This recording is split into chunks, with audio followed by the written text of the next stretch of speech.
Hey, this is William Tincup and Ryan Leary, and you are listening and watching the You Should Know podcast. Our topic today is fighting ageism. So we're going to be talking about ageism, and we got Lauren on to kind of school us and take us through this topic. And so we're going to wander through it. Lauren, how are you doing today?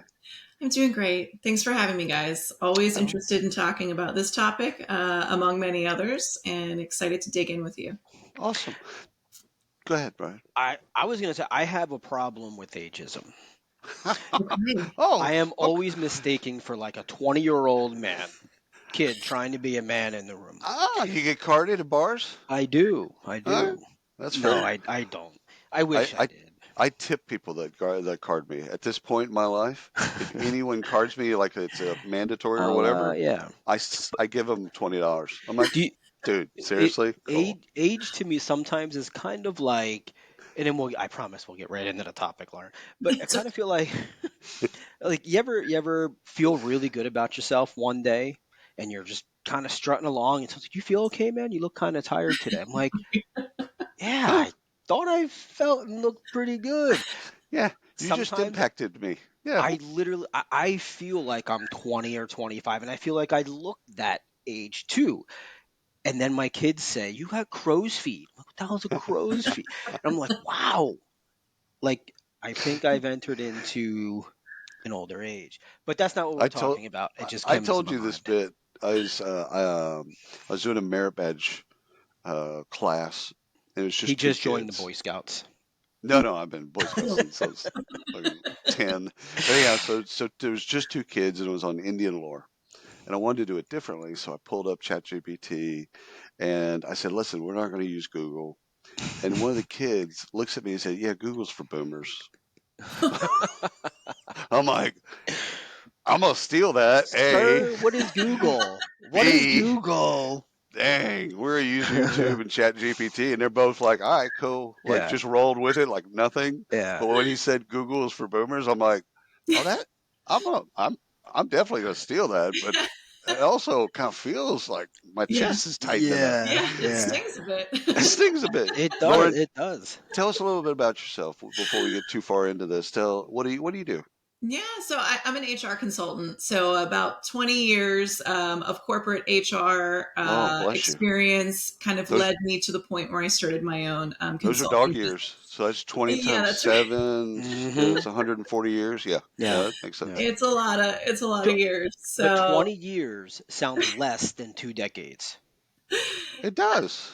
So I I like like to 20 say years. it Yeah. like that. Yeah, Two yeah, decades. yeah. Hmm. Definitely have the decades of experience, Were but you a generalist? Did you go and do some of the specialist work or so I was mainly specialist work. yeah, So mainly, benefits, total rewards. And when I started the consulting business, I was primarily focused in that, but then quickly expanded into all right. areas and now have a team of folks that, are former professionals in the HR space that are now kind of doing a little bit of everything in all functions of HR. So we just are focused on really kind of helping employers, mainly like HR teams and or business owners when they Oh, have project needs right. or maybe they have an opening on their team and they need someone to kind of fill the gap until they permanently replace them or whatever the case may be. So we're kind of, HR expertise on demand, so to speak. Do you do process and re-engineering and stuff like that, or do We you do do. technology? Any of that stuff? Yeah, we do. We do. We come in and do a lot of audits, and we can do Oh, cool. compliance audits. We can do process audits. We can do a lot of recommendations around what we find there. Right. We also have project managers on the team who can kind of step in and help with implementations, whether it be system or new Oh, that's vendors. cool. So it's a little bit of everything. We Yeah. can kind of leverage our former corporate HR Yeah. expertise just in a new way, Hmm. helping, HR teams and business owners when they need it. We Right. don't have to be It's on the payroll. It's just when you need us, we're here. yeah. I love that. I love that. So, all right, let's get into ageism. So, fighting ageism. So what are you seeing currently in the market, and what are you from your colleagues and friends and stuff like that? What are you seeing around ageism? Yeah, it's something I think that, it's always been there, right? Right. It's always been there to the Hmm. extent that we've even had to bake it into some federal laws Right. around, being very careful about having that affect our decision making or, someone's career trajectory. We really just kind of, it's I think there's misnomers out there, particularly as we continue to advance, technologically speaking, that there are people of a certain generation that aren't able to keep up with that or aren't able Right. to contribute beyond a certain age. And I think that that is becoming more and more apparent in today's space. You think about ChatGPT, like we were just talking about. There are a variety of different ways to do different things. It doesn't mean that one way versus another is wrong, but I do think that there's this misnomer, around, Facebook being for boomers or Right. Right. Google being for boomers or even, kind of starting to look at, Gen X as, a generation that is, past Old. their time. And I Mhm. just wholeheartedly disagree with that. I think that there are, some really, really disappointing themes that kind of, rear their ugly head when it comes to ageism. And I see that a lot of, HR teams who might be at larger companies are kind of, having to think more specifically about this topic and how do they train and or communicate on this topic. And I see a lot of, smaller businesses, business owners entrepreneurs who might be maybe making decisions for their business, based upon some misconceptions around age. And so Right. that's ultimately what I'm seeing is just, these misconceptions are coming up more and more because of it, advancing technology. And we just, my position is we just got to kind of get ahead of that. Like we don't want to fall back into that pattern that we dug ourselves out of years ago. It's something that we need to continue to stay on top of. Question about, this, I guess, well, I guess it can be really any size company. Um, the individuals that are in position that are making these decisions on process or how they're handling ageism in the company or approaching it, do you find that these are, and this is going to be totally counterintuitive to everything we're talking about, are they Right. older people or are they younger people Hmm. running that show? That's a really good question because I think most of us typically think when we think of ageism that it's someone who is, maybe closer to retirement age or of Hmm. an older generation who is experiencing the effects of that. But Right. it can also be happening the other way around, Yeah. particularly with new entrants into the workforce, especially as we're seeing, a lot of the Gen Z generation is just doing things differently and wanting Yeah. different things out of their work. And so I think when you think about a workplace environment, it's the ageism is kind of happening at both ends of the spectrum here.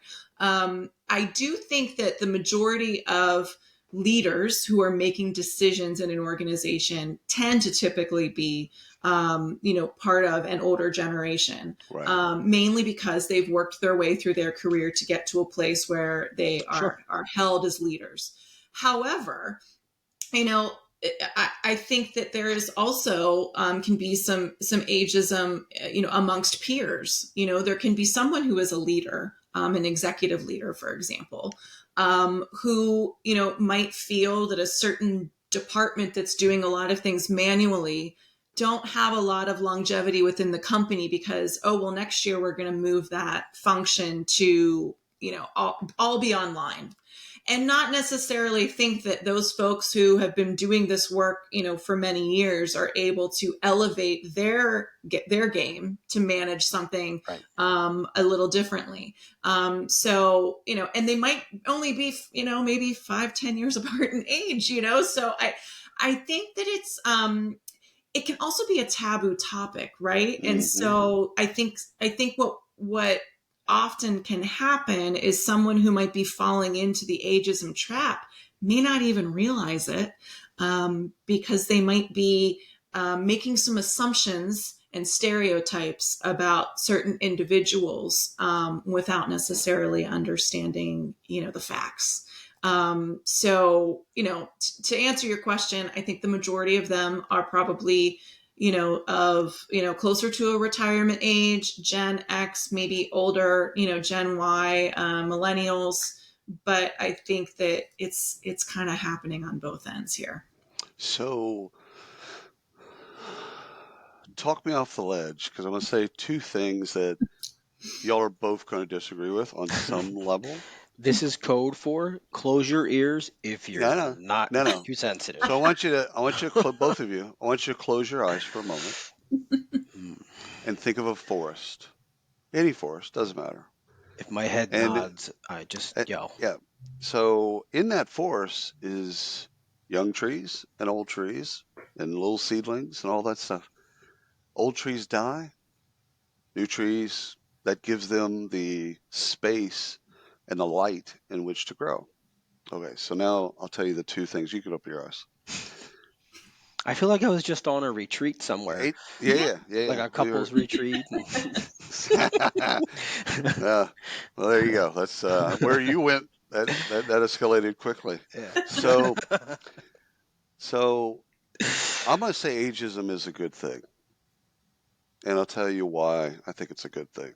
I'm pro ageism for the moment until y'all talk me out of it.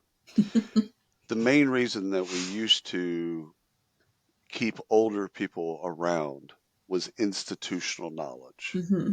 There Mhm. were things in the organization not written down, and you needed Bob or Sally to stay because they had all of this knowledge that you needed to get out, so that you needed to make the same mistakes twice, or you could learn from it, whatever. Well, with business moving as fast as it is today, Mhm. you don't need institutional knowledge, meaning it's overrated. Right. What we It's did not 5 years as ago, relevant. who cares? What we did 5 years ago is what are we going to do next 90 days? So institutional knowledge Yeah. is not as important as it once was. That's point one. Point two, as you age, most people become entitled.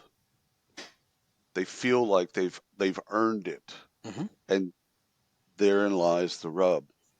They feel like they've earned something, and you haven't earned anything. If you don't invest, if you're 50 or 55 or 60 or 65, wherever you want to start, wherever you want to end, if you're not continually learning and not being entitled, people are going to keep you around because you're relevant. Meaning the onus is not on the company, the onus is on the individual to be relevant because no one's going to kick out someone that's relevant. There are just Hmm. pruning branches that aren't relevant anymore. Now, Forrest, 2 points. What did I get wrong? Lauren, I'll let you take it because I agree. Half. Yeah. I agree with both of those points, but Okay. I think that they support continuing to fight, ageism as getting in the way of organizational success as opposed to supporting it. And here's my argument. All right. So, I really see your point here around institutional knowledge. Right. And Hmm. you're right. With the way, technology is moving and the way, the fast paced world we live in, and even like just think of pre COVID, post COVID, like there's so many changes that have occurred that Right. just there isn't a reason to continue to revisit that institutional knowledge when you've had to reinvent things so many Right. times. So that makes perfect sense. But I do see value in what I will call maybe institutional soft skills Right. or Okay. institutional relationships.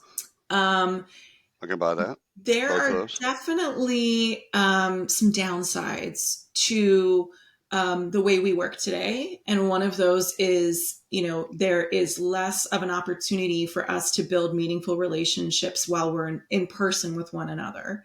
Right. And I think that when you're in an organization, that is really challenging when you may be working remotely, when you are new to an organization, maybe you're in your early 20s, you're right out of college, and your first job, is a hybrid work environment. You're at home 3 days a week, and maybe in the office 2 days a week, but not everyone's in the office on those 2 days. So you don't Right. get that full experience.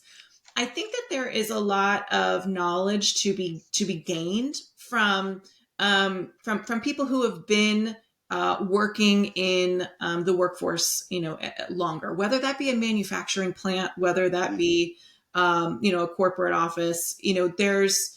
There's a level of I would say there's definitely a hurdle for younger generations to fully understand how to build solid relationships and how they can affect your career trajectory and how they can also affect just getting work done on a daily basis. I think about a couple of different scenarios of I had to develop a relationship with another business partner or a colleague within, an HR team so that they could give me what I needed to get my work done, or so that I could give them what they needed to be effective. And that doesn't just happen overnight. You really got to kind of build those relationships. And I think that soft skills are really something that, we can talk about what that definition is, but soft But, skills are but definitely something lacking. is that congruent with I have two Gen Z sons. Is that congruent with the way that they want to create relationships? It could be. That's Okay. that so that's where I fall on Yeah. Yeah. in the argument, right? Is it congruent with? And I I think it can be. I don't Yeah. know that it is as much Right. as we want it to be. We, the collective, we here Agreed. want it to French be. Victorian we. Yeah. Right. Yeah. And so I struggle with this because again, I feel like I'm 20, right? But I'm kind of at that age where I'm like, okay, I'm going to say this now. Somebody will pull it out. If anyone listens, will pull it out in 3 or 4 years and say, you said you were not relevant anymore because you've aged out. But I feel like I'm aging out. Like I really feel like if I were to go back into a corporate environment, I would not I would be able to because Yeah. I've learned that Your age would be here, they would be and here. your Like relevance would be here. right, Yeah. I'm relevant because I study, I learn, we do all this stuff. I'm here, right? Like I'm down here with these people. I'm opposite way of you, I think. But I'm with the others that are younger, more relevant in Right. because they're learning and living it as they're learning it. But my age is up here. And what I expect of those people here is very different than what they expect of me and how they actually give a crap about me, Right. right? They look at me as, oh, he's the old guy trying to be cool. Like my Mm. kids think it's amazing. Like they think it's hilarious, not amazing, hilarious and weird that on certain social platforms, I have a following. Yeah. They don't understand that. They're like, why? What do you do? Like, I'm not dancing on TikTok. No, right? But in this space that we are, there's a relevance and it's not to them. And so Yeah. that's where I struggle. I think it's okay for us to say, you know what? We're experienced. It's okay for us to move on into life and do something else rather than fit into that corporate culture with the 20 and 30-year-old person. Well, and I think relevancy is really kind of relative in a way, right? Right. So, when you think about how your kids view you, it's going to be very different than maybe how, a 22-year-old out of college Mm-hmm. in your workplace is going to view you. They're Yeah. definitely going to see you more as that guiding light and that Right. that someone who can help them. Maybe it's a mentor, type relationship, or even just a, hey, like, I'm here to kind of make sure you don't step in a big pile of, like Hmm. really Right. just making sure that you can kind of, and I think that's like ultimately the point I'm getting at is I do see where institutional knowledge was something that someone who is further along in their career can offer. I Right. think now it's really that ability to mentor and maybe fill in some of those gaps that our kids these days just simply Hmm. aren't learning because of the environment that we're in. And to I'd your point slightly though, it may not be relevant. Every right? every team keeps veteran leadership in the locker room. See, I think we need a better term than mentor. I'll tell you why. For both parties to get what they need out of this relationship, it's Hmm. got to be two-way. Yeah. And Mm-hmm. most mentor, the way that we've kind of grew up thinking about mentor, it was top down. Yeah. Right. I'm mentor, you're mentee. I'm going to tell you shit. You're going to learn. Okay, that's it. And I think if we reframe that relationship, as you mentioned a second ago, if we reframe that relationship to where it's like, oh no, we're going to be partners. Hmm. Mm-hmm. And yeah, I'm going to learn some stuff from you. You're 22, you just got out of college. You got some new things. I need Yeah. to know those things. Yeah. I've been in this business for 25 years. You need to know some of those things. All right, Yeah. let's roll up our sleeves. Yeah. Let's have some fun and take the stigma of the word mentor out. You you could take that further. Well, okay, so let's look at that another. Yeah, I 100% agree with you. I'm 100% in on that, both feet. But a 55 or a 60-year-old employee reporting to a Hmm. 24-year-old mid-line manager who started the company 4 years ago. How does that work? Now, Dude, I've seen it I did work. I've seen it not work. I did it when I was 17 years old. Yeah, I I've was seen it work and I've seen it not work. here's how it works. If you're competent, here's when that breaks down. Right. Is it comes down to competence, it comes down to the work, the output, etc. skills. Like I remember taking over at Walmart, I took over as an assistant manager, I took over sporting goods and hardware, a bunch of kind of departments where there's a lot of older men that were working. Hmm. And at first, they're kind of standoffish, like, who's this young buck? This, that, and the other. And I gained their trust by working 120 hours a week. Like I just outworked them. I didn't try to, I didn't try to tell them what to do. I just did it. And then I probably only took a month, and they're just like, man, you kill it, man. Hmm. You're doing great stuff. I'm like, hey, we're a team. So I deflected all that stuff back Right. to them and just said, hey, man, we're a team.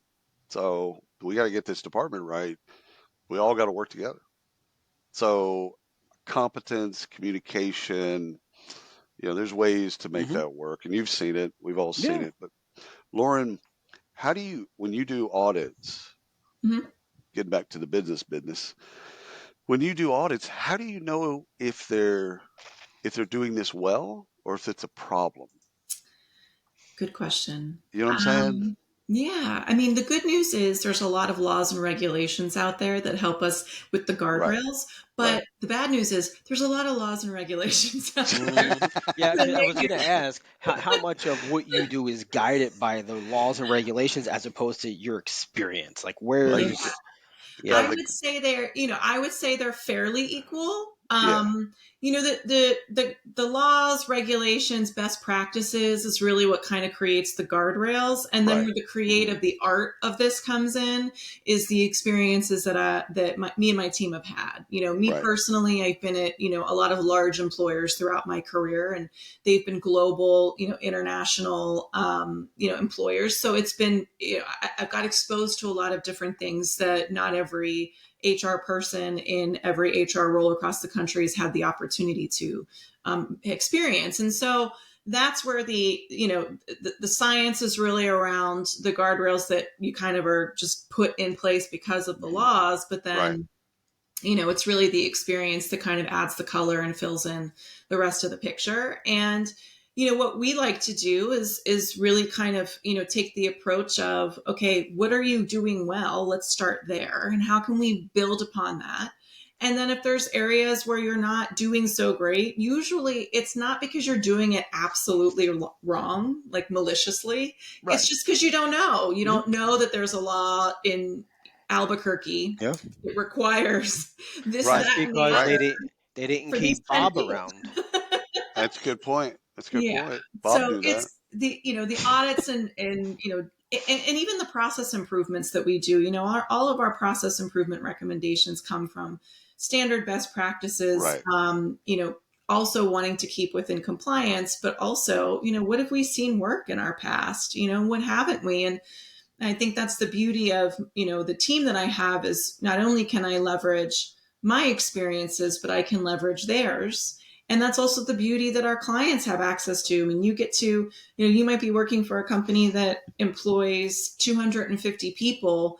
I'm your, interim HR director who's going to be with you guys for 3 months while we're helping you search, or your recruiting team searching for the permanent replacement. It's you get access to the thought process of someone who's worked at larger companies for free. Really, that's the bonus of this. You're paying for our hours to do the work, but then you get to kind of pick our brain. And I think that might be why I really love what I do, and maybe why I feel so passionate about fighting ageism is I do think that there's a lot of lessons to be learned and a lot of experiences to be shared. And I think that, everyone deserves a level of Mhm. relevancy in what they're doing. And So I want to go back to one of the things you said very early on. It was about assumptions. yep, And again, correct me where I get this wrong, but it seems to me that assumptions are a two-way street. If you're younger and you assume that that person can't keep up, you're Mhm. assuming that. yep, If you're older and you're you have an assumption about young talent that maybe they want to do things on digital, or they want to do things, they want to take shortcuts, yep, and you're making that assumption. It seems to me that assumptions are the underlying enemy here, that we have to, and this could be we're talking about ageism, but we could talk Go about anything. racism, sexism. of We could go course, into all the of isms if course. we wanted to, but it just seems like there's a great teachable moment on both sides. Again, I'm going back to it's really easy to kind of blame the company, super easy. But I think that the individual has some responsibility in this as well. For sure, for sure. So, what do you think? What's your take on assumptions, and how do you help folks kind of reconfigure their minds around what is and how they destroy assumptions, etc. Yeah, these assumptions and biases, are happening consciously and Right. subconsciously. And what we've done through some of the training that we've done with our clients, we will cater like training courses to the different topics that are of importance. And so some of the things we like to do is a lot of role playing, as well as a Oh, lot of cool. providing examples. Yeah. And because I think that there can be just some really straightforward situations where, you might be someone who's making an assumption just because, like you Right. said, this person can't keep up Right. physically.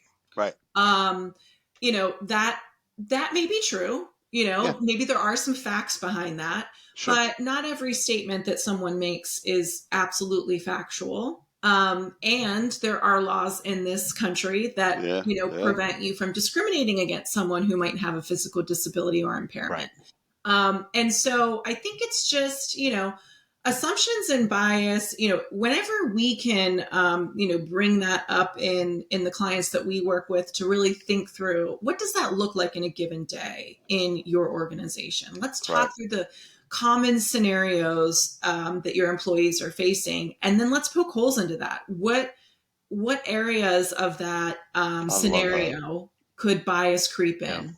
And this is generally speaking, not just with Hmm. ageism, but Hmm. where can that creep in? And let's build, training and or policies and or, open door conversations around that, as opposed to focusing maybe on a component of ageism that really isn't applicable to Right. your specific organization. But I agree with you. Assumptions, biases are at the core of almost every employee relations issue Right. that You is don't out there, say. Yeah. and it's hard to overcome. We Yeah. Yeah. have them, we've been taught them, and we make a lot of assumptions just because we don't like to ask a lot of questions. And for a long time they've been swept under the rug, Right. and people just moved on and went about their day.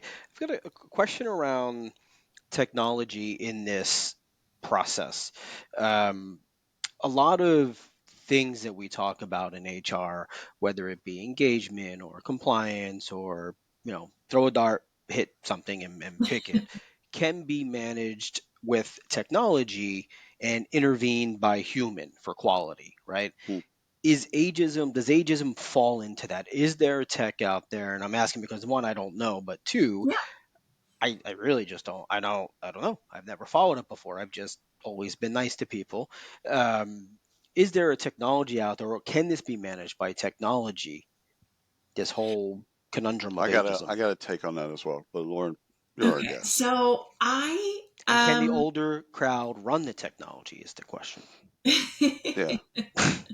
but ching. I, So I I believe that this is a subject that is nuanced. yeah. And my take is that technology can get us a part of the way there, but not all the Mhm. way there.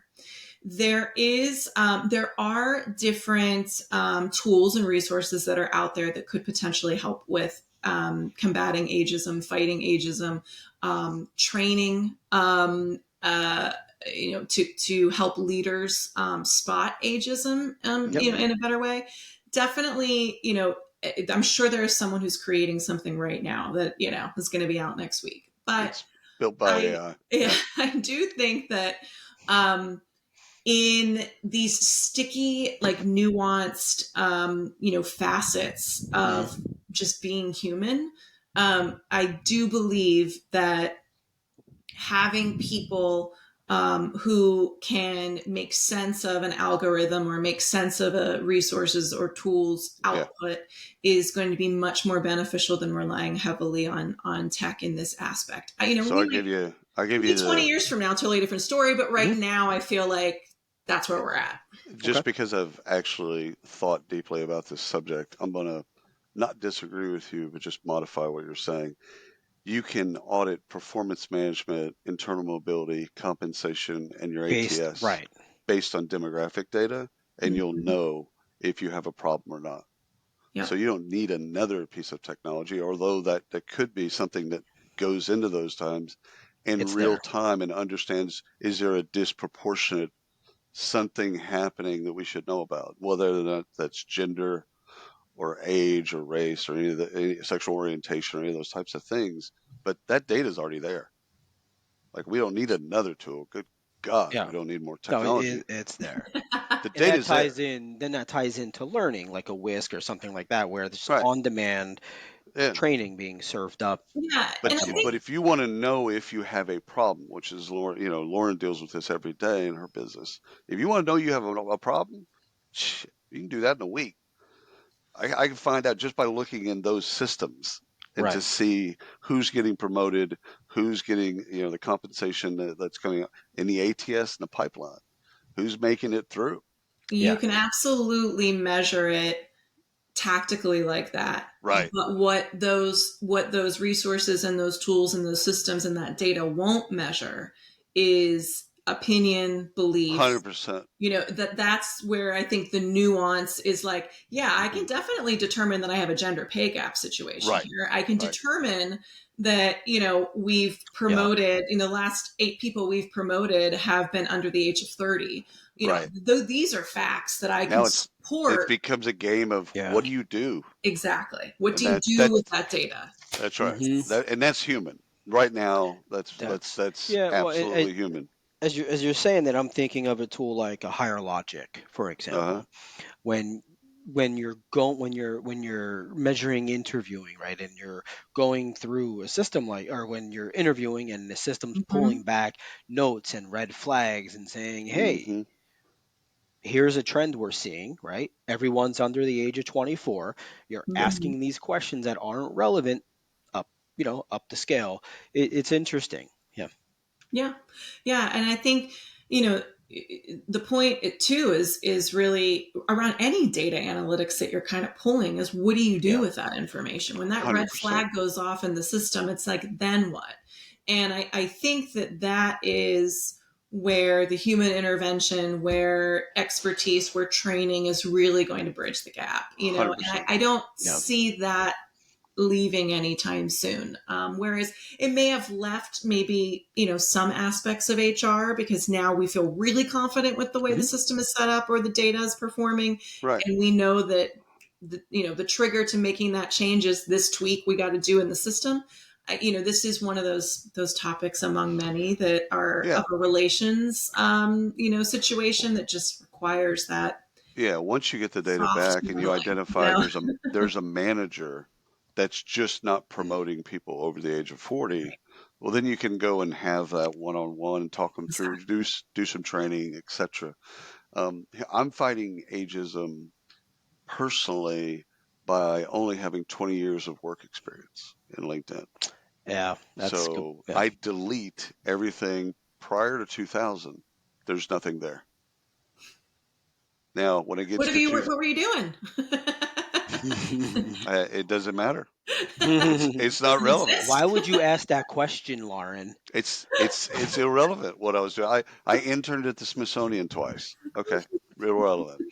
While yes, that was a special experience, but it's irrelevant. And Yeah. so every I look at the fives, and so when it gets to be 2025, I'm gonna go delete all the 2005. I'll always have just 20 years of experience. Mm-hmm. Now, right or wrong, I'm just doing it just because I can. Um, but I want to get kind of a take on a horror story that you either been through or heard without brands, without No, names or tell any us of the that type of stuff. brands. No, no. At Heinz, You no. always take away the Whoa, fun part. no, don't tell Jesus. us. No. That's not the point. It's really what I love about the way that you do situational stuff and scenarios and walk people through that Right. training of putting people into that.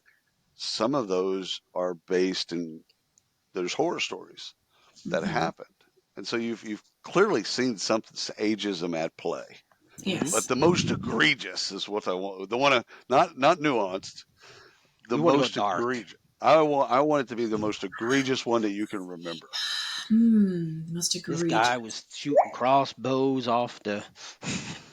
So I'll tell you why I'm asking the question. Yeah. When COVID first started and the layoffs happened at the end of 2020, like that massive layoff that happened, it disproportionately impacted women and Yes. specifically black women or African American women. Mm-hmm. Now, why did that happen? Like, who made that decision without looking at data? Like, without looking down and saying, hey, whoa, we're laying off 10,000 employees and 9,000 of them are Yeah. women. So like I could see that with ageism too. I could see someone doing this and looking down and say, okay, everybody over the age of 55. Doesn't matter what they do, doesn't matter what the department is, just they have high salaries. We Mm-hmm. need to make the cuts. I could see someone, I could, not to blame finance, I could see someone in finance basically making that decision, saying, yeah, cut, Yeah. even though it's against the law. Yeah. So you're spot on kind of how these things go down. There should be more of a checks and balance in place because you don't Right, want to disproportionately affect one type of employee versus another. right. And that's even just a legal opinion too from any employment attorney out there. 100%.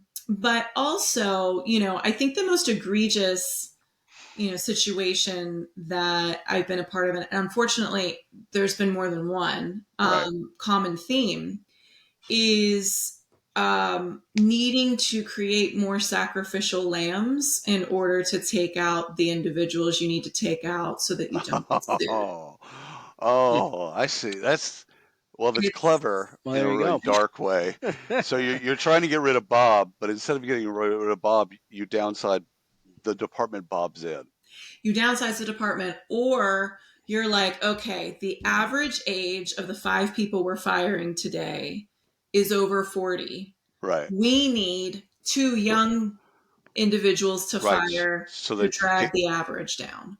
or we need Oh, a that's tough. unprotected class a Yeah, part yeah, of yeah. this mix so we can fire this Yeah. protected class. Now this is a Wow. fun role to be in, right? Oh man, that's No, Figure it's dark. out not. that puzzle. No, this Figuring is. out that puzzle. I wish we would Good have lord. started the podcast here. This is great. Oh, we'll shift this to the This is front. We'll so shift it to dark. the front. Let me mark the time. I've got Do to. you Okay. think? Oh, go ahead, No, Brian. no, go ahead. Do you think finance knows any of the HR laws? They know the ones they can't. They know what they can't do, Okay. but they Okay. don't care. And Okay. yeah, I mean, I think they know some of them. I think they know Okay. some of them, but Yeah. not Yeah. all of them. They Yeah. know them when council comes down and Yeah. says, Yeah. "Hey, Yeah. Yeah. You can't do that. what are you doing?" All right. So Right. Well, this they is it. just explain the risk. Yes, we can do it. Here's the However, risk right. associated. Yeah. This Yeah. is yeah. Yeah. Okay. Yeah. Outside of corporate, okay. I'm thinking professional sports teams, right? Okay. Okay. Running back becomes 30 years old. They immediately become the next name on that cut list That's right. Mm-hmm. when the next draft comes up. So I It's an understand example of this is, ageism. yeah, this has been run this way since the beginning of sports, right? Mm-hmm. Right. They become 30, they're no longer as fast, they can't take a beating as much. Okay, same can be said for the person at Home Depot. Okay, now they're 55, they can't climb the ladder to the top rung, right? They can't get to the top shelf. Why is it different in professional sports? They're independent contractors. Yeah, I was gonna say free agency, and Hmm. they get paid a lot of money during that first handful, like Well, to they do. cover Yeah, you they for the right. duration of your life. You know. They do. That's they're independent. How the league gets away with it. All leagues But that Yeah. doesn't get remove the away with. ageism part of it. Oh no, the It Yeah. doesn't. ageism is No, For no, no. alive and watching, sure. well. Like, yeah. Yeah. Yeah. Yeah. Age in all sports, by the It's way. alive and That's well. Yeah. not just football. All sports, Yeah. ageism. If you can't, there's already a crop of people that are coming up that can do it better than you. Right. Yeah. So, and you're an Because they're independent 9 years contractor, younger than you. Yeah. and they're an independent contractor. Right. Yeah. So That's they're really it. Yeah, it's just the distinction between the two. But no, right. the issue is pervasive and it still exists and it Oh, still is what it 100%. is. It's just no one cares because the laws don't apply to Right. someone who's an Hmm. independent. Right. But it is worth noting that it is sports is such a physical. It's just physical. It's and Right. and we all know that our bodies break down year over Yeah. year, time over. It's just the way it kind of Yeah. is. It's I don't different like and it's it either, accepted. but you can get away with it in that realm, and you can also get away with it with the independent contractors you might have in a corporate office. That's right. There's an advantage to having 1099 versus W2 That's right. in a lot of ways. And that's one of them is if you do want to let somebody go for a reason that isn't on the up and up, you can easily do that with an That's right. independent contractor. You Yeah. can't do that as easily with a Doesn't make W2. it Well, right, employees have Doesn't make but it rights. they right, but No, it doesn't they make it can get right. away with it. Yeah. yeah. This has been fantastic. Lauren, thank you so much for coming on the show and schooling Thank you, us Yeah. guys. and We're the done audience. This has already? just been great. Yeah, I know this went so fast. Thank you. I appreciate it. Very, very well. Ryan, are we going to do the laugh track at the end so that we know that it's the end? No. We'll just hit stop.